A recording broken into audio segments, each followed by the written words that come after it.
नवग्रहात सहस्र कर की कवीश्वरात उष्णा साचार पर्वता माझे मेरू थोर देवी वैष्णववीर तू होसी। हो, आणि या असणाऱ्या तारांगणामध्ये सूर्य श्रेष्ठ आहे, तपस्व्यामध्ये महादेव श्रेष्ठ आहेत आणि सर्व वैष्णव भक्तामध्ये तुम्ही श्रेष्ठ आहात, अशी ब्राह्मण मंडळी तुळशीदासांना म्हणू लागलेली होती। असो या परी करुणी स्तवन आश्रमा आले सकळ ब्राह्मण ब्रह्म हत्यारी पंक्तीसी घेऊन केले भोजन सकळी की। हो, आणि सर्व ब्राह्मण बसलेली जेवायला होती, परंतु तसेच ते उठले ज्यावेळेस या दगडाच्या नंदीने तुळशीदासाकडून नैवेद्य या ठिकाणी खाल्ला गेला।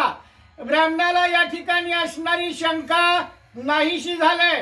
पुन्हा त्या मंदिरामधून सर्व ब्राह्मण ज्या ठिकाणी अन्नदानाचा सभामंडप होता त्या ठिकाणी गेले आणि ज्या ब्राह्मणाकडून ब्रह्महत्येचं पातक घडलेलं होतं त्याच्या हाताला धरलं आणि त्याच्याच पंक्तीला जेवायला बसलेले होते।